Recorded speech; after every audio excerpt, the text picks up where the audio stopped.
Natural area 1 inch घेण्याची आवश्यकता नाही आहे. पण याच्यामुळे जो एकूणच आपण विकासाच्या नावाखाली जे थांबवून ठेवलं आहे, म्हणजे विकास करायचा नाही म्हणून, आणि त्यातनं एन्क्रोचमेंट होत आहे, हे मात्र आपण कुठल्याही परिस्थितीत थांबवलं पाहिजे. आणि दुसरं मी सांगतो की या संदर्भात आता एक कमिटी पण तयार झालेली आहे.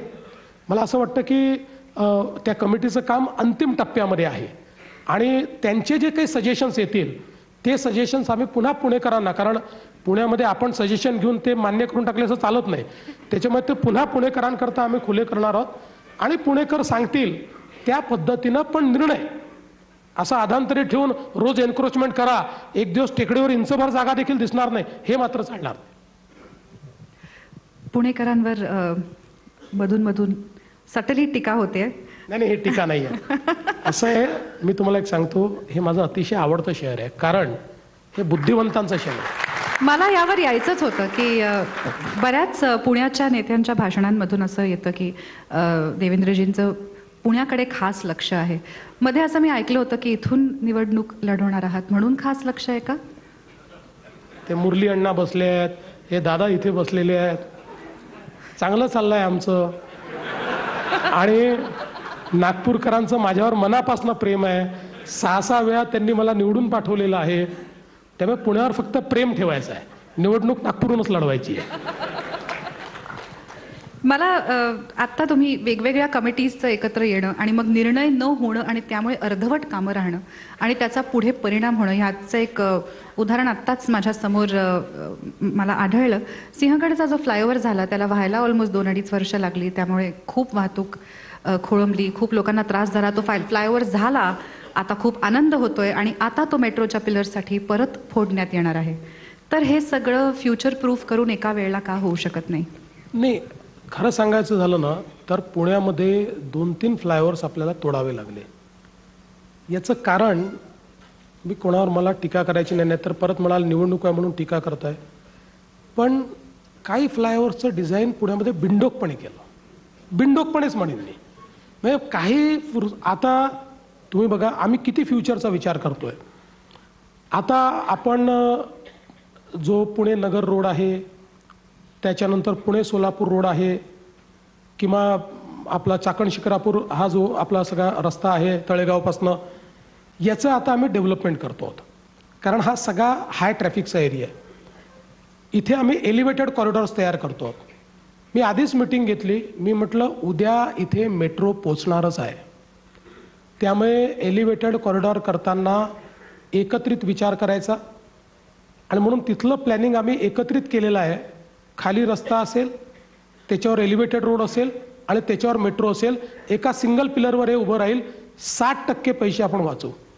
आत्तापासून करतो. मेट्रो त्याची कदाचित 3 वर्षांनी होईल, 4 वर्षांनी होईल, पण आजच हा विचार आम्ही केल्यामुळे आता ज्यावेळेस आम्ही मेट्रोचे आराखडे तयार करून मंजुरीला पाठवू तोपर्यंत आमचं तेवढ्या स्ट्रेंथचे पिलर उभे असतील, त्याच्यावर आमचा एलिव्हेटेड रोडही असेल आणि जेव्हा आम्ही मेट्रो करू त्यावेळेस अतिशय फास्ट आमची मेट्रो होईल. मला असं वाटतं की अशा पद्धतीचंच प्लॅनिंग करणं हे गरजेचं आहे. आता त्या काळात ते का झालं नाही हे मला माहिती नाही. त्यांचं म्हणणं झालंय, पण त्यासाठी बंद आहे ठिकठिकाणी फ्लायओव्हर. मग हेच आधीपासून माझा बेसिकली हाच प्रश्न होता की ह्याचा आधीपासून विचार नाही. आता तुम्ही एकाच पिलरवर दोन्ही जाणार आहे. ओके. वाहतूक हा एक अत्यंत कठीण विषय आहे पुणेकरांसाठी. तुमच्याच एका 5 जानेवारीच्याच भाषणात तुम्ही उल्लेख केला होता की 32 प्रमुख रस्ते आहेत पुण्यात आणि पुण्याच्या एकूण क्षेत्रफळाच्या तुलनेत रस्ते, मुख्य रस्ते हे 9% आहेत, जे 18 ते 20% असले पाहिजेत आणि त्यांच्यावर 80% वाहतुकीचा भार आहे. तर हा प्रॉब्लेम कसा सोडवायचा? नाही, खरंच आहे की एकूण मोठी शहरं जर आपण बघितली तर त्याच्या तुलनेत पुणे हे 500 स्क्वेअर किलोमीटरचं शहर आहे. म्हणजे it is one of the म्हणजे बिगेस्ट अर्बन ॲग्लोमरेशन. महानगरपालिकेचं सांगतो, बाहेरचा विषयच बोलत नाही मी, अगदी पुणे महानगरपालिकेचं क्षेत्र. आणि या पुणे महानगरपालिकेच्या क्षेत्रामध्ये एकूण जी काही रस्त्यांखाली जी काही जमीन आहे किंवा जो रस्ते आपण केलेले आहेत ती फक्त 9% आहे. आणि या 9% फक्त रस्त्यांमुळे आत्ताचा जो ट्रॅफिक आहे हा त्या रस्त्यांच्या कॅरिंग कॅपॅसिटीपेक्षा खूप जास्त झालेला आहे. जसं मी उल्लेख केला त्या भाषणामध्ये की साधारणपणे जेव्हा इथला ट्रॅफिकचा सर्वे केला तर 32 आर्टेरियल रोड असे आयडेंटिफाय झाले की ज्या 32 रोडवर 80% पुण्याचा ट्रॅफिक चालतो. आणि ते रोड जेव्हा तयार केले तेव्हा त्या रोडची जी कॅपॅसिटी आहे त्या कॅपॅसिटीच्या आता 1.5 पटपासून 2.5 पट पर्यंत त्याच्यावर वेगवेगळं ट्रॅफिक आहे. असं असल्यामुळे आज विचार केला तर सगळ्यात कमी वेगानं चालणारा ट्रॅफिक हा पुण्याचाच झालेला आहे आणि पीक अवरला तो पुढेच जात नाही अशा प्रकारची परिस्थिती आहे. आणि म्हणून खूप वेगवेगळे इंटरव्हेन्शन्स आता याच्यामध्ये आपण घेतलेले आहेत. पहिलं इंटरव्हेन्शन हे आहे की हे जे काही 32 रोड्स आहेत या सगळ्या रोड्सला डिकंजेस्ट करण्याकरता एक प्लॅन तयार केला आहे. त्याच्यावरची अतिक्रमणं कमी करायची, त्याच्यावरचे बॉटलनेक शोधून काढायचे, तिथे वायडनिंग करायचं, त्याची रायडिंग क्वालिटी ठीक करायची, कुठलेही अडथळे त्याच्यावर येणार नाहीत अशा पद्धतीनं हे रोड तयार करायचे. त्याला जिथे फिडर येत आहेत त्या फिडरला आपल्याला कशा पद्धतीनं या ट्रॅफिकशी ॲसिम्युलेट करता येईल जेणेकरून फिडरवर मग पुन्हा ट्रॅफिक थांबतो तर तो थांबणार नाही. जिथे सिग्नल्स आहेत त्या सगळ्या सिग्नलचं सिम्युलेशन करायचं. एक गुगलच्या सोबत आम्ही ते काम करतो आहोत. सगळा जो काही आपल्या CCTVचा लिगसी डेटा आहे आणि आपल्या जी काही आपण व्यवस्था उभी केली आहे त्या लिगसी डेटावर आधारित एक AIचं मॉडेल तयार करून आणि कुठून कसा आपला ट्रॅफिक मूव्ह होतो आणि ते सिग्नलला कशा पद्धतीनं आपण किती वेळाचा केला पाहिजे आणि तोही अडॉप्टिव्ह पद्धतीनं आपण केलेला आहे किंवा करतो आहोत. तर त्यातनं या 32 रस्त्यांची कॅरिंग कॅपॅसिटी आपण वाढवतो आहोत. एकूण पुण्यामध्ये 23 उड्डाणपूल नवे आपण तयार करतो. त्यातल्या 8चं काम सुरू झालेलं आहे. 15चं काम येत्या 1-2-3 महिन्यामध्ये वेगवेगळ्या टप्प्यात हे काम त्या ठिकाणी सुरू होईल. आणि म्हणजे आधीच कॅव्हिएट म्हणून सांगून देतो की ह्या उड्डाणपुलांचा विचार करताना भविष्यात 20-25 वर्षात तोडावा लागणार नाही, 40 वर्षात अशा पद्धतीनं त्याचं ऑलरेडी प्लॅनिंग जे आहे ते आपण या ठिकाणी केलेलं आहे. आणि त्याचसोबत असं आहे की पुण्यामध्ये खाली पण जागा उरलेली नाही, वरची पण जागा संपते आहे. म्हणून आता पुण्याला एक पाताल लोक तयार करणार आहोत आम्ही. म्हणजे पुण्यामध्ये टनेल्सचं एक जाळं आम्ही तयार करणार आहोत. आणि हे ज्यावेळेस मी सांगितलं तर अनेक लोकांना वाटलं की आता निवडणूक आहे म्हणून मी सांगतोय. असं नाही. म्हणून मी मुद्दाम तेवढाच एक कागद या ठिकाणी घेऊन आलो की त्याचं कंप्लीट प्लॅनिंग हे आम्ही या टनेलचं केलेलं आहे. एकूण जर आपण विचार केला तर या ठिकाणी 56 किलोमीटरचे टनेल्स हे आम्ही तयार करणार आहोत.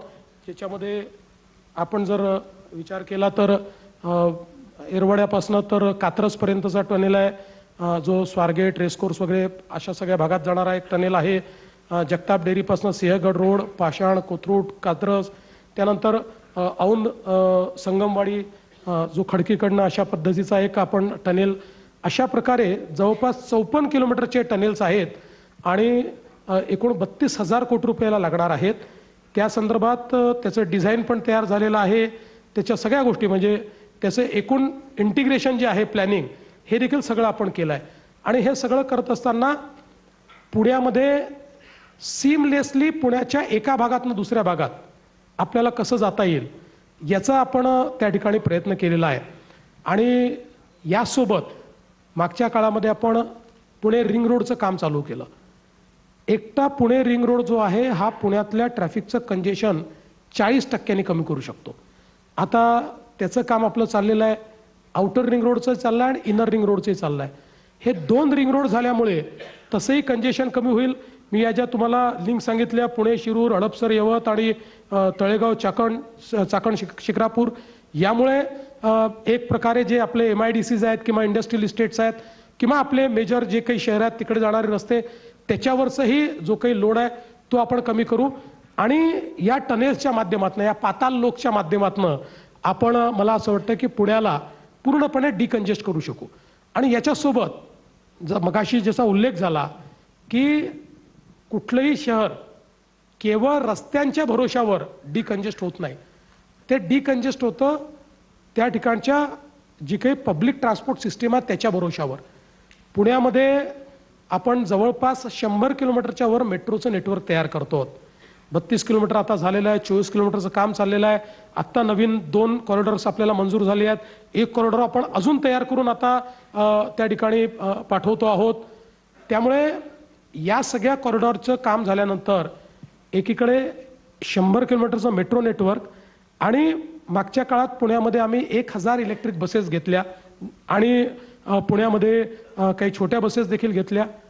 आमची ही जी बसेसची संख्या आहे ही आम्हाला 1000वरनं 5000वर न्यायची आहे. 5000 EV बसेस या पुण्यामध्ये आपल्याला घ्यायच्या आहेत, जेणेकरून एक एंड टू एंड अशा पद्धतीचं आपण इंटिग्रेशन तयार करू शकू की कुठल्याही व्यक्तीला कुठूनही कुठे जायचं असेल तर 300 मीटरमध्ये त्याला कुठलं ना कुठलं पब्लिक ट्रान्सपोर्ट मिळालं पाहिजे आणि तो आपल्या गंतव्यापर्यंत पोहोचला पाहिजे. अशा पद्धतीनं या ट्रॅफिकचं पूर्ण याचं प्लॅनिंग केलं आणि आता आपल्याला ॲप बेस देखील हे प्लॅनिंग पाहायला मिळतं. आजही आपण त्या ठिकाणी जर विचार केला तर आपल्याला ट्रॅव्हल प्लॅन तयार करून मिळतो. आता मुंबईमध्ये जसं सिंगल तिकीटवर ट्रॅव्हल प्लॅन तयार केला आहे तसंच पुण्यामध्येही पुणे आणि पिंपरी चिंचवड आणि PMPL या सगळ्यांना एका तिकिटावर आणून एकाच प्लॅटफॉर्मवर एंड टू एंड याचं सोल्युशन आपल्याला द्यावं लागेल. तेव्हा रस्त्यावरची गर्दी आपण कमी करू शकतो. मला वाटतंय पब्लिक ट्रान्सपोर्ट